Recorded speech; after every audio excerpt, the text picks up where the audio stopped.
બોર્ડની અંદર પૂછાયેલા એમસીક્યુ ને કોન્સેપ્ટ વાઇઝ સમજેલા છે. આજના વિડિયો લેક્ચરની અંદર આપણે ગુજકેટ 2013 થી માંડીને ગુજકેટ 2020 સુધીના વિડિયો લેક્ચરને આપણે સમજવાનો પ્રયત્ન કરીશું કે એની અંદર બી આપણે વારાફરતી જે છે કોન્સેપ્ટ છે એ કોન્સેપ્ટને આપણે સાથે યાદ કરતા જઈશું કે ભાઈ કયા ટોપિકનો આ પ્રશ્ન છે અને એ ટોપિકને સાથે સાથે કોન્સેપ્ટને યાદ કરતા જઈશું એટલે એ આપણા માટે એમસીક્યુ સરળ બનશે. અને આના પછીના નેક્સ્ટ વિડિયો લેક્ચરની અંદર બીજા કોમ્પિટિટિવ લેવલમાં જેઈ અને નીટની અંદર પૂછાયેલા જે પ્રશ્નો છે તેનું સ્ટડી કરીશું.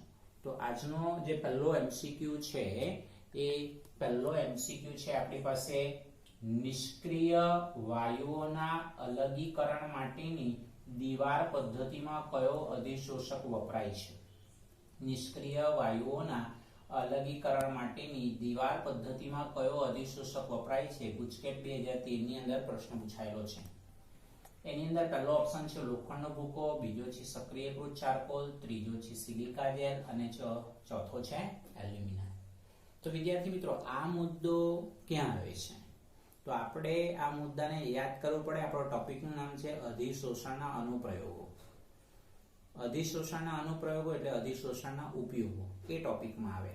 બીજી વસ્તુ એ કે આ જે પ્રશ્ન છે તો આ પ્રશ્ન વિશેની વિગત આપણી ટેક્સ્ટબુકમાં નથી આપેલી, પણ આપણે જ્યારે આ ટોપિક ચલાવેલો હતો ત્યારે આ મેં વધારાનો મુદ્દો અધિશોષણના ઉપયોગમાં સમજાવેલો છે.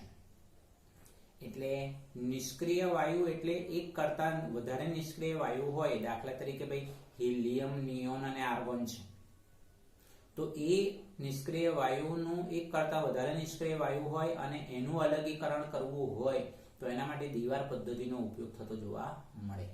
અને એમાં આપણે અધિશોષક તરીકે સક્રિયકૃત ચારકોલનો આપણે ઉપયોગ કરી શકીએ. તો આપણો જે આન્સર રહેશે એ સક્રિયકૃત ચારકોલ છે, આપણે એવું ધ્યાનમાં રાખીશું. ત્યાર પછી ફરી પાછું ગુજકેટની અંદર જ પૂછાયેલો પ્રશ્ન છે કે દૂધ કયા પ્રકારનું કલીલ છે. એ પણ ગુજકેટ 2013 ની અંદર જ પૂછાયેલો પ્રશ્ન છે. દૂધ એ કયા પ્રકારનું કલીલ છે. એટલે ઓપ્શનની અંદર આપ્યું છે જેલ, એરોસોલ, પાયસ અને ઘનસોલ. બરાબર છે. તો એને આપણે કઈ રીતે ધ્યાનમાં રાખીશું કે ભાઈ દૂધ ને આપણે ઇમલ્ઝનના પાર્ટમાં વિચારવું પડશે. ઇમલ્ઝન એટલે પ્રવાહી અને પ્રવાહી વચ્ચેનું જે છે અલ્પ અથવા તો અદ્રાવ્ય એવું વિષમાંગ કલીલ પ્રણાલી, જેને આપણે જે છે પાયસ અથવા ઇમલ્ઝન તરીકે ઓળખાવી શકાય. એટલે પાણીમાં તેલ પ્રકારનું ઇમલ્ઝન અને તેલમાં પાણી ઇમલ્ઝન એ પ્રકારના બે જે ઇમલ્ઝનના પ્રકાર છે તેમાંનું આ એક દૂધ છે. તો દૂધ એ ઇમલ્ઝન છે, પાયસ છે. એટલે પાયસ અને ઇમલ્ઝન, પાયસનું બીજું નામ ઇમલ્ઝન કહેવાશે. બરાબર છે. તો આપણો આન્સર રહેશે અહીંયા દૂધ એ પાયસ છે. ત્યાર પછીનો પ્રશ્ન, આ ટાઈપનો પ્રશ્ન જનરલી આપણે અત્યાર સુધી બોર્ડમાં બી પૂછાઈ ગયું છે. એમાં આ ટાઈપનો પ્રશ્ન હોય જ કે ભૌતિક અધિશોષણ કે રાસાયણિક અધિશોષણ માટે કયું વિધાન સાચું છે, કયું વિધાન ખોટું છે. તો પ્રશ્ન છે ભૌતિક અધિશોષણ માટે કયું વિધાન ખરું નથી. ગુજકેટ 2014 ની અંદર પૂછાયેલો પ્રશ્ન છે. ખરું નથી એટલે ભૌતિક અધિશોષણ માટે કયું વિધાન ખોટું છે, એનો મતલબ એવો સમજવો પડે. એમાં પહેલો ઓપ્શન છે અધિશોષક પર સામાન્ય રીતે એક આણ્વીય સ્તર રચાય છે. બીજો ઓપ્શન છે ત્વરિત એટલે ઝડપી પ્રક્રિયા છે. ભૌતિક અધિશોષણ માટે ઓછી સક્રિયકરણ ઉર્જાની જરૂર પડે. અને ચોથું છે નીચા તાપમાને પરિણમે છે અને તાપમાન વધારતા અધિશોષણ ઘટે છે. એટલે આ ચારે ચાર ઓપ્શનમાંથી કયું વિધાન ખોટું છે, ભૌતિક અધિશોષણને લાગુ નથી પડતું, તે પહેલું ઓપ્શન છે કે ભૌતિક અધિશોષણ માટે અધિશોષક પર સામાન્યથી એક આણ્વીય સ્તર નથી રચાતું, બહુ આણ્વીય સ્તર રચાતું જોવા મળે છે. એટલે આ વિધાન એના માટે ખોટું છે, આપણે એવું ધ્યાનમાં રાખીશું. ત્યાર પછીનો પ્રશ્ન, આ તો આપણે લગભગ બોર્ડની અંદર પણ પૂછાયેલો પ્રશ્ન છે જ, મને યાદ છે ત્યાં સુધી. એટલે આ મુદ્દો ક્યાં આવશે? આ જે પ્રશ્ન છે એ પ્રશ્ન આપણે ઉદ્દીપકની પસંદગી, ઉદ્દીપકની વર્ણનાત્મકતા એ મુદ્દાની અંદર આવતું જોવા મળે. જળવાયુ જે કાર્બન મોનોક્સાઇડ અને હાઇડ્રોજન વાયુનું મિશ્રણ છે, તો એનાથી શું બને છે? ફોર્માલ્ડિહાઇડ બને છે. તો એના માટે કયો ઉદ્દીપક યોગ્ય છે? એટલે આપણે બરાબર યાદ હોય તો એના માટે બરાબર યાદ છે કે ફોર્માલ્ડિહાઇડ બને, મિથેનોલ બને, મિથેન બને. એટલે પ્રક્રિયક એક સરખા હોય છે પણ નિપજ અલગ અલગ. તો એના માટે ઉદ્દીપકની યોગ્ય પસંદગી થવી જોઈએ. તો એની અંદર ઓપ્શન છે nickel, copper / zinc oxide, copper અને કોપર / Cr2O3. ગુજકેટ 2014 ની અંદર પૂછાયેલો પ્રશ્ન. ટોપિક કયો? ઉદ્દીપકની પસંદગી, ઉદ્દીપકની વર્ણનાત્મકતા આપણે મુદ્દો ધ્યાનમાં રાખીશું. તો અહીં ઉદ્દીપક કયો આવશે? તો કે ભાઈ કોપર ઉદ્દીપક આવતું જોવા મળે, આપણે એવું ધ્યાનમાં રાખીશું. ત્યાર પછીનો પ્રશ્ન છે અધિશોષણ ઘટના માટે ખાલી જગ્યા. ગુજકેટ 2015 ની અંદર પૂછાયેલો પ્રશ્ન છે. તો અધિશોષણ ઘટના માટે ગુજકેટ 2015 ની અંદર આ પૂછાય અધિશોષણ માટે શું? તો એના માટે વિગત આપેલી છે કે ભાઈ એન્થાલ્પીમાં થતા ફેરફારનું મૂલ્ય, એન્ટ્રોપીમાં થતા ફેરફારનું મૂલ્ય. એટલે આપણે આ શરૂઆતનો જ મુદ્દો છે અધિશોષણ, બરાબર છે. એ શરૂઆતના મુદ્દામાં જ આવી જાય છે કે ખરેખર અધિશોષણની થતી જે પ્રક્રિયા છે એ આપમેળે થતી પ્રક્રિયા છે. તો એના માટે આપણે ખરેખર થર્મોડાયનેમિક્સની ઉષ્માગતિશાસ્ત્રની દ્રષ્ટિએ જોવા જઈએ તો ડેલ્ટા G બરાબર delta H minus T into delta S એ સૂત્રને આપણે યાદ કરી લેવું પડે. એટલે આપમેળે રિએક્શન ક્યારે થાય? જો ડેલ્ટા G નું મૂલ્ય લેસ ધેન 0 હોય તો. અને ડેલ્ટા G નું મૂલ્ય લેસ ધેન 0 ક્યારે હોય? તો એ ખરેખર જોવા જઈએ તો એન્થાલ્પીમાં થતા ફેરફાર અને એન્ટ્રોપીમાં થતા ફેરફારનું મૂલ્ય ઋણ હોય તો. તો આપણને ઓપ્શન આપેલા છે ડેલ્ટા H નું મૂલ્ય પોઝિટિવ, ડેલ્ટા S નું મૂલ્ય નેગેટિવ. પહેલો ઓપ્શન છે. બીજો ઓપ્શન છે ડેલ્ટા H નું મૂલ્ય નેગેટિવ, ડેલ્ટા S નું મૂલ્ય પણ નેગેટિવ. ત્રીજો ઓપ્શન છે delta H negative, delta S positive. અને ચોથો ઓપ્શન છે ડેલ્ટા H પોઝિટિવ અને ડેલ્ટા S પણ પોઝિટિવ. તો આમાંથી આપણો સાચો વિકલ્પ કયો ગણાય? તો આપણે પહેલા જ વાત કરી કે મુક્ત ઉર્જામાં થતા ફેરફારનું મૂલ્ય ઋણ હોવું જોઈએ. તો એ ક્યારે શક્ય બને? જો ડેલ્ટા H અને ડેલ્ટા S નું મૂલ્ય નેગેટિવ હોય તો. બરાબર છે. તો આપણો ઓપ્શન કયો સાચો ગણાશે? બી ઓપ્શન, જેમાં ડેલ્ટા H પણ નેગેટિવ છે અને ડેલ્ટા S પણ નેગેટિવ છે. તો ડેલ્ટા H નો મતલબ શું? એન્થાલ્પીમાં થતો ફેરફાર. અને એન્ટ્રોપી નો મતલબ શું? ડેલ્ટા S માં, ડેલ્ટા S એટલે એન્ટ્રોપીમાં થતો ફેરફાર. ચાલો, ત્યાર પછીનો છઠ્ઠો પ્રશ્ન છે નીચેનામાંથી કયા વાયુનું અધિશોષણ નિયત તાપમાને અને દબાણે સૌથી વધુ હશે? પ્રશ્નને બરાબર ધ્યાનપૂર્વક સમજો. નીચેનામાંથી કયા વાયુનું અધિશોષણ નિયત તાપમાને અને દબાણે સૌથી વધુ હશે? ગુજકેટ 2015 ની અંદર પૂછાયેલો પ્રશ્ન છે. તો એની અંદર ઓપ્શન છે ડાયહાઇડ્રોજન, એમોનિયા, ડાયનાઇટ્રોજન અને ડાયઓક્સિજન. તો વિદ્યાર્થી મિત્રો, આ પ્રશ્નને વાંચતા એવું આપણે ખબર પડે કે આ છે અધિશોષણ પર અસર કરતા પરિબળો. અધિશોષણ પર અસર કરતા પરિબળો.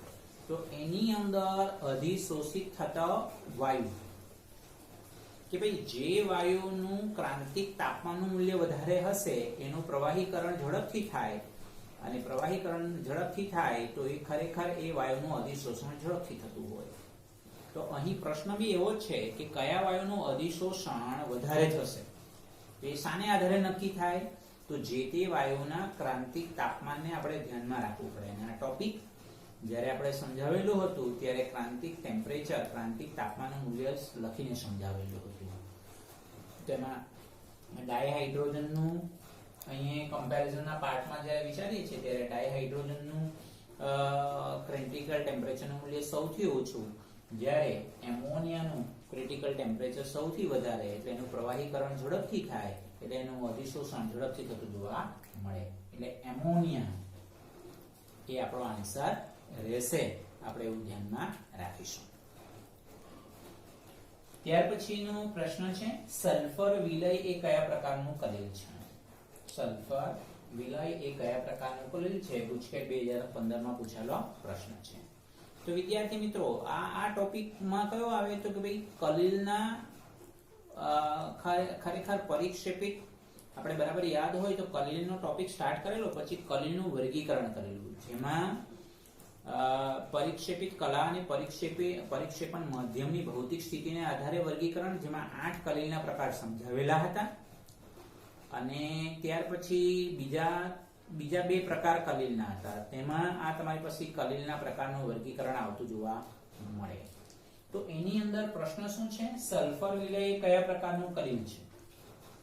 તો એમાં પહેલો ઓપ્શન છે સમુચિત કલીલ, બહુઆણ્વીય કલીલ, મિસેલ અને વિરાટાણ્વીય કલીલ.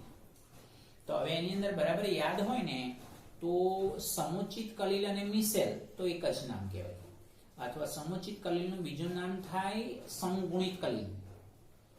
સંગુણિત કલીલ, સમુચિત કલીલ અને મિસેલ એ એક જ કહેવાય, બરાબર છે. બહુઆણ્વીય કલીલ અને વિરાટાણ્વીય કલીલ, તો અહીંથી સલ્ફર વિલય એ બહુઆણ્વીય કલીલનું ઉદાહરણ છે, આપણે એવું ધ્યાનમાં રાખીશું. એટલે આ કલીલના વર્ગીકરણના મુદ્દાની અંદર આવતું જોવા મળે છે, આપણે એવું ધ્યાનમાં રાખીશું. ત્યાર પછીનો પ્રશ્ન, ફેરિક હાઇડ્રોક્સાઇડના કલીલ દ્રાવણ માટે સૌથી સારો સ્કંદન કરતા પદાર્થ કયો? ગુજકેટ 2016 માં પૂછાયેલો પ્રશ્ન. ફરી પાછું, ફેરિક હાઇડ્રોક્સાઇડના કલીલ દ્રાવણ માટે સૌથી સારો સ્કંદન કરતા પદાર્થ કયો? એટલે આ મુદ્દો આવે છે આપણા હાર્ડી-સુઝના નિયમમાં, કે કલીલ કયો વીજભાર ધરાવે છે, ધન વીજભાર કે ઋણ વીજભાર. તો જે વીજભાર ધરાવતો હોય એના કરતા વિરુદ્ધ વીજભાર ધરાવતો કલીલ ના આયનોની સંયોજકતા વિરુદ્ધ વીજભાર ધરાવતો હોય, એટલે ફેરિક હાઇડ્રોક્સાઇડ પહેલા તો આપણે નક્કી કરવું પડે કે ભાઈ ફેરિક હાઇડ્રોક્સાઇડનો કલીલ કયા પ્રકારનો વીજભાર ધરાવે, ધન વીજભાર કે ઋણ વીજભાર. તો ફેરિક હાઇડ્રોક્સાઇડનો કલીલ એટલે ધાતુના હાઇડ્રોક્સાઇડ એ ધન વીજભાર ધરાવતો કલીલ છે. એટલે આપણે સ્કંદન કરતા પદાર્થ કયો વિચારવાનો? વિરુદ્ધ વીજભાર ધરાવતો. હવે વિરુદ્ધ વીજભાર એટલે કોણ? ઋણ વીજભાર. તો ઓપ્શનમાં તમે જુઓ K3PO4 કે જેમાં ઋણ વીજભાર કોણ? PO4 3-, KNO3 એમાં ઋણ વીજભાર કોણ? NO3-, આમાં ઋણ વીજભાર Cl-, આમાં ઋણ વીજભાર SO4 2-. તો હવે આ ઋણ વીજભારમાં બી હાર્ડી-સુઝના બીજા નિયમને યાદ કરવો પડે કે ખરેખર જે આયનની સંયોજકતા છે એ એના વીજભારના સમપ્રમાણમાં છે. એટલે સૌથી સારો સ્કંદન કરતા પદાર્થ કયો? કે જેનો વીજભાર વધારે છે, જેનો વીજભાર વધારે છે, એટલે એની સ્કંદન કરતા તરીકે નું મૂલ્ય વધારે, એટલે સ્કંદન શક્તિનું મૂલ્ય વધારે, કારણ કે સ્કંદન શક્તિ અને સ્કંદન મૂલ્ય પાછું એકબીજાના ઓપોઝિટમાં છે, વ્યસ્ત પ્રમાણમાં. તો અહીં આપણે ઋણ વીજભારના પાર્ટમાં જોવા જઈએ તો સ્કંદન કરતા પદાર્થમાં અહીંયા ઋણ વીજભારમાં કોણ છે? PO4 3- છે, NO3- છે, Cl- છે અને SO4 2- છે. તો આમાંથી PO4 3- સૌથી સારો સ્કંદન કરતા પદાર્થ કહેવાય. કેમ? કારણ કે એની સંયોજકતા -3 છે, બરાબર છે. પછી વારો કોનો આવે? SO4 2- નો. પછી કોનો આવે? તો ભાઈ -1 નેગેટિવ ચાર્જ. એટલે સૌથી સારો સ્કંદન કરતા તો એ K3PO4 એ આપણો આન્સર રહેશે. ચાલો, ત્યાર પછીનો પ્રશ્ન છે, અવક્ષેપને વિદ્યુત વિભાજ્યની હાજરીમાં વિક્ષેપણ માધ્યમમાં હલાવીને કલીલ કણોમાં રૂપાંતર કરવાની પ્રક્રિયાને શું કહેવામાં આવે છે? અવક્ષેપને વિદ્યુત વિભાજ્યની હાજરીમાં વિક્ષેપણ માધ્યમમાં હલાવીને કલીલ કણોમાં રૂપાંતર કરવાની પ્રક્રિયાને શું કહેવામાં આવે છે? ગુજકેટ 2016 માં પ્રશ્ન. એક જ લીટીમાં હું કહું ભાઈ અવક્ષેપને કલીલ કણોમાં રૂપાંતર કરવાની પ્રોસેસ એટલે પેપ્ટાઇઝેશન, પેપ્ટીકરણ.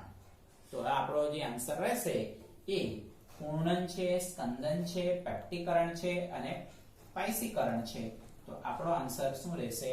પેપ્ટીકરણ. આપણે એવું ધ્યાનમાં રાખીશું. એટલે બે વસ્તુ યાદ રાખો વિદ્યાર્થી મિત્રો. અવક્ષેપને કલીલ કણોમાં રૂપાંતર કરવાની પ્રોસેસ એટલે પેપ્ટીકરણ, અને એના કરતા ઉલટું કલીલનું અવક્ષેપમાં રૂપાંતરણ, કલીલ કણોનું અવક્ષેપમાં રૂપાંતરણ તો સ્કંદન. આવી રીતે આપણે યાદ રાખવાનું છે, બરાબર છે. આ બંને મુદ્દા ઉલટા છે, તો એને આપણે બરાબર યાદ રાખીશું. ત્યાર પછી 10મો પ્રશ્ન. 10મા પ્રશ્નની અંદર વિદ્યાર્થી મિત્રો તમને એમ થાય કે ભાઈ આ ગુજકેટ 2016 નો પ્રશ્ન લખ્યો પછી 2017 આવે તો એના કેમ પ્રશ્નો નથી લખ્યા? તો એટલા માટે નથી લખેલા કારણ કે ઓલરેડી આપણે ડિસ્કશન કરી ચૂકેલા છે, અને એ ડિસ્કશન ક્યાં કરી ચૂકેલા છે? તો ફ્રોન્ડલીચ અધિશોષણ સમતાપીનો ટોપિક ચલાવેલો ત્યારે એનું ડિસ્કશન આપણે કરી ચૂકેલા છે. અને બીજો એક ગુજકેટ 2017 માં જે પૂછાયેલો પ્રશ્ન છે જે આપણા સિલેબસમાં નથી, એટલે આપણે ડિસ્કશન કરતા નથી. તો ત્યાર પછીનો પ્રશ્ન છે, સલ્ફ્યુરિક એસિડના ઉત્પાદનમાં પ્લેટિનમ ઉદ્દીપકની હાજરીમાં કઈ ધાતુની અશુદ્ધિ ઉદ્દીપકીય ઝેર તરીકે વર્તે છે? કઈ ધાતુની અશુદ્ધિ ઉદ્દીપકીય ઝેર તરીકે વર્તે છે? એટલે ઉદ્દીપકીય ઝેરનો મતલબ શું સમજવાનો? ઉદ્દીપકીય વિષ. બરાબર છે, ઉદ્દીપકીય વિષ. તો આ મુદ્દો ક્યાં આવે? તો એ મુદ્દો આવે છે આપણો પ્રમોટર એટલે પ્રવર્ધક.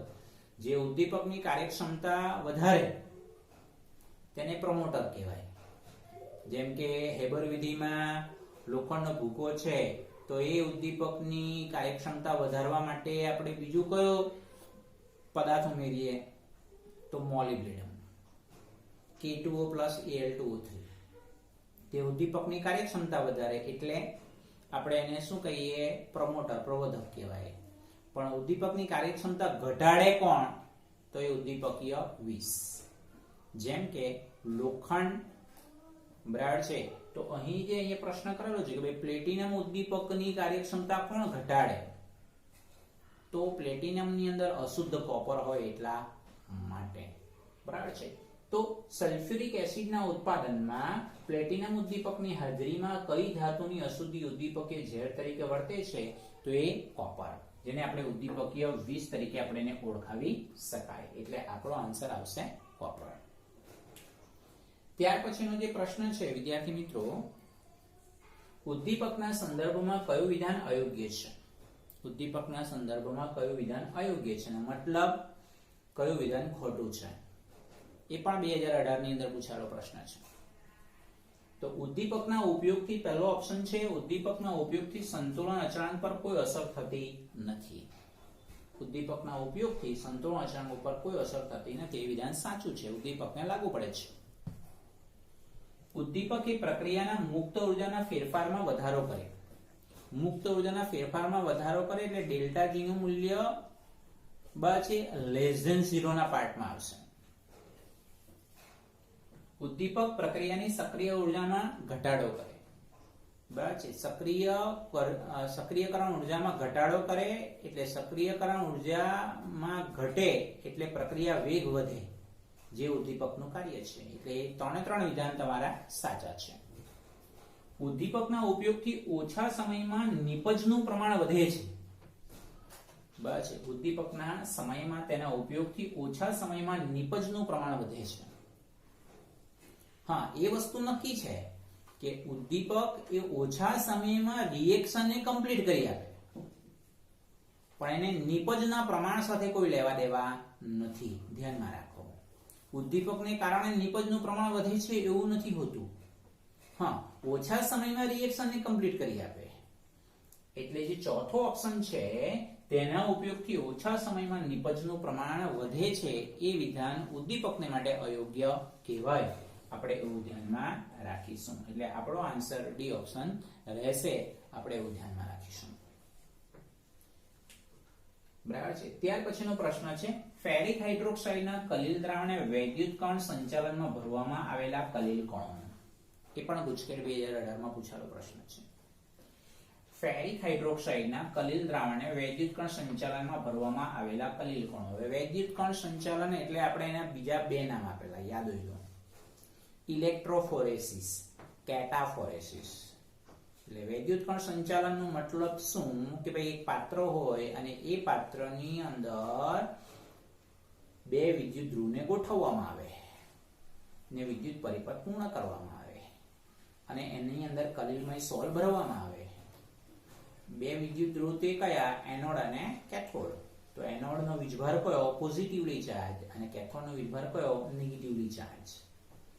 તો આપણે જે કલીલમય સોલ ભરીએ છીએ એ કલીલમય સોલ જે તરફ ગતિ કરતા હોય એ કલીલમય સોલના કલીલમય કણો જે વિદ્યુત ધ્રુવ તરફ ગતિ કરતા હોય એના કરતા વિરુદ્ધ વીજભાર ધરાવતો હોવો જોઈએ, એનો અર્થ એવો થાય.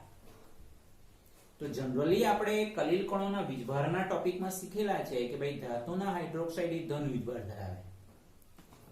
ફેરિક હાઇડ્રોક્સાઇડ એ ધન વીજભાર ધરાવે એનો મતલબ કે એ ઋણ વિદ્યુત ધ્રુવ તરફ ગતિ કરતો હોવો જોઈએ. ઋણ વિદ્યુત ધ્રુવ તરફ ગતિ કરતો હોવો જોઈએ. ઋણ વિદ્યુત ધ્રુવ એટલે કોણ? કેથોડ. એટલે કેથોડ તરફ એ ગતિ કરતો હોવો જોઈએ, આપણે એવું ધ્યાનમાં રાખી શકાય. ત્યાર પછીનો પ્રશ્ન છે, નીચેનામાંથી કઈ પ્રક્રિયા કલીલમય સોલ બનાવવાની દ્વિવિઘટન ઘટના દર્શાવે છે? 2019 ની અંદર પૂછાયેલો પ્રશ્ન છે. એટલે આ મુદ્દો કયો? આ મુદ્દો છે આપણો ખાસ કરીને આ પોઈન્ટ છે આપણી પાસે, ખાસ કરીને ધ્યાનમાં રાખીશું. આ પોઈન્ટ છે આપણી પાસે કલીલમય સોલ બનાવવાની, એટલે લાયોફોબિક સોલ બનાવવાની ઘટના. લાયોફોબિક સોલ એટલે આપણે દ્રવ વિરાગી સોલ, દ્રવ વિરાગી સોલ, જળ વિરાગી સોલ, હાઇડ્રોફોબિક સોલ, આમ અલગ અલગ આપણે નામ આપી શકીએ. તેમાંથી દ્વિવિઘટનની રિએક્શનને આપણે ઓળખવાની છે, બરાબર છે. તો એમાં આર્સેનિક ઓક્સાઇડ અને હાઇડ્રોજન સલ્ફાઇડ વચ્ચે પ્રક્રિયા થાય તો આર્સેનિક સલ્ફાઇડ અને પાણી મળે, પહેલી રિએક્શન છે. બીજી રિએક્શન છે AuCl3 SeHO 3H2O AU, એટલે અહીંયા આર્સેનિક સલ્ફાઇડનો સોલ મળે, આ રિએક્શનમાં ગોલ્ડનો સોલ મળે. ત્રીજી રિએક્શનમાં સલ્ફર ડાયોક્સાઇડ અને H2S માં સલ્ફરનો સોલ મળે, અને ચોથી રિએક્શનમાં FeCl3 નું H2O સાથે રિએક્શન કરે એટલે ફેરિક હાઇડ્રોક્સાઇડનો સોલ મળે. તો એમાંથી અહીંયા નીચેથી આપણે સ્ટાર્ટ કરતા જઈએ તો ફેરિક હાઇડ્રોક્સાઇડ પ્લસ H2O લખેલું છે, એટલે આ જળ વિભાજનની પ્રક્રિયા થઈ, આ જળ વિભાજનની રિએક્શન થઈ, એટલે દ્વિવિઘટનની પ્રક્રિયા તો આવશે જ નહીં. સલ્ફર ડાયોક્સાઇડ પ્લસ H2S, તો એમાંથી આપણને સલ્ફરનો સોલ મળે છે, અને સલ્ફરનો સોલ મળે છે એટલે ખરેખર જોવા જઈએ તો અહીંયા તમારી પાસે આ ઓક્સિડેશનની પ્રોસેસ થઈ ગઈ, કારણ કે હાઇડ્રોજન અહીંયાથી કમ્પ્લીટલી H2S માંથી હાઇડ્રોજન સલ્ફર ગુમાવે છે, એટલે આ ઓક્સિડેશનની પ્રોસેસ થઈ ગઈ. અને AuCl3 માંથી ગોલ્ડ મળે છે, એટલે AuCl3 માં ગોલ્ડનો ઓક્સિડેશન અંક +3 અને અહીંયા ગોલ્ડનો ઓક્સિડેશન અંક 0, એટલે ઓક્સિડેશન અંકમાં ઘટાડો, એટલે રિડક્શનની પ્રોસેસ થઈ ગઈ. તો હવે બાકી કઈ રિએક્શન થાય? આર્સેનિક ઓક્સાઇડ અને H2S, તો એ બંને વચ્ચે રિએક્શન થાય એટલે AH2O3 અને H2S બંનેનું વિઘટન થાય, દ્વિવિઘટન એટલે બંનેનું વિઘટન થાય, તો આર્સેનિક સલ્ફાઇડનો સોલ મળતો હોય.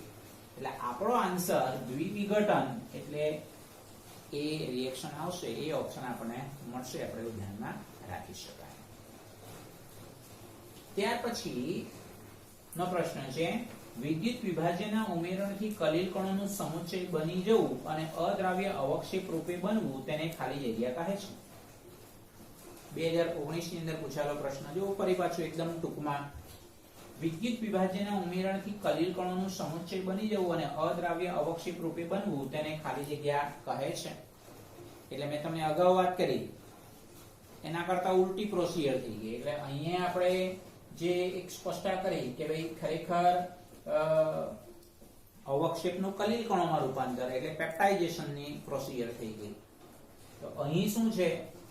અહીં કલીલ કણોનું સમુચ્ચય બની જાય અને અદ્રાવ્ય એટલે કલીલ કણોનું અવક્ષેપમાં રૂપાંતરણ.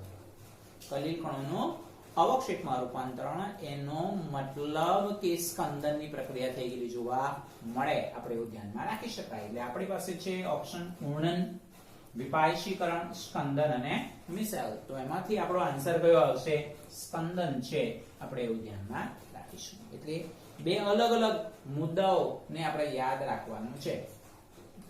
કલીલ કણોનું અવક્ષેપમાં રૂપાંતર એટલે સ્કંદન, અને અવક્ષેપનું કલીલ કણોમાં રૂપાંતરણ એટલે પેપ્ટાઇઝેશન, પેપ્ટીકરણ, એવું આપણે યાદ રાખીશું. ત્યાર પછીનો જે પ્રશ્ન છે એ પ્રશ્ન છે આપણી પાસે ગુજકેટ હમણાં જ એક્ઝામમાં, ગુજકેટ 2020 ની એક્ઝામમાં પૂછાયેલો પ્રશ્ન છે કે નીચેનામાંથી કયો પરિવર્તનીય સોલ છે? પરિવર્તનીય સોલ એટલે હવે આ મુદ્દો ક્યાં આવે આપણે યાદ કરવું પડે. એટલે ફરીથી મેળવી શકાય, ફરી પાછા મેળવી શકાય એવા સોલ એટલે પરિવર્તનીય સોલ એટલે દ્રવ અનુરાગી સોલ, દ્રવ અનુરાગી સોલ, લાયોફિલિક સોલ. બરાબર છે. તો એમાંથી ઓપ્શનમાં લખ્યું છે જિલેટીનનો સોલ, ફેરિક હાઇડ્રોક્સાઇડનો સોલ, આર્સેનિક સલ્ફાઇડનો સોલ અને ગોલ્ડનો સોલ. તો ધાતુ કે ધાતુના હાઇડ્રોક્સાઇડ તો એ ખરેખર દ્રવ વિરાગી સોલ કહેવાય. તો એને પરિવર્તનીય સોલમાં રૂપાંતરિત ન કરી શકાય, એને અપરિવર્તનીય સોલમાં રૂપાંતર થાય એટલે દ્રવ વિરાગી સોલમાં આવે, લાયોફોબિક સોલમાં આવે. એટલે આ લાયોફોબિક સોલના બધા જ example B option, C option અને ડી ઓપ્શન. આપણને તો પરિવર્તનીય સોલ કહેવાય એટલે ફરી પાછું હવે દાખલા તરીકે ભાઈ ગુંદર છે, આપણે અગાઉ બી ડિસ્કશન કરી ચૂકેલા છે. ગુંદર સુકાઈ ગયો છે પણ એમાં પાણી નાખીએ અને હલાવીએ તો ફરી પાછું આપણને ગુંદરનો સોલ મેળવી શકાય. એવી રીતે જિલેટીનનો સોલ તો એ પણ આપણે ફરી પાછું આપણે મેળવી શકીએ. તો પરિવર્તનીય સોલ એટલે દ્રવ અનુરાગી સોલ. તો અહીં આપણો આન્સર શું આવશે? જિલેટીનનો સોલ આપણે એ પરિવર્તનીય સોલ કહેવાય એટલે દ્રવ અનુરાગી સોલ છે, આપણે એવું ધ્યાનમાં રાખીશું.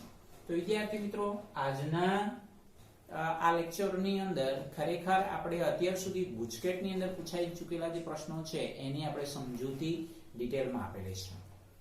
બરાબર છે. હવે પછીના નેક્સ્ટ વિડિયો લેક્ચરમાં હજુ કોમ્પિટિટિવ લેવલ ઉપર કે ભાઈ જેઈમાં સારા પ્રશ્નો કે ભાઈ ખરેખર નીટમની અંદર પૂછાયેલા જે કોમ્પિટિટિવ લેવલ ઉપર હજુ બીજા સારા પ્રશ્નો જે છે એનું આપણે ડિસ્કશન કરીશું. તો આને બરાબર ધ્યાનમાં રાખો અને બરાબર આની પ્રેક્ટિસ કરો. બરાબર છે. એટલે અને stay home, stay safe. Thank you.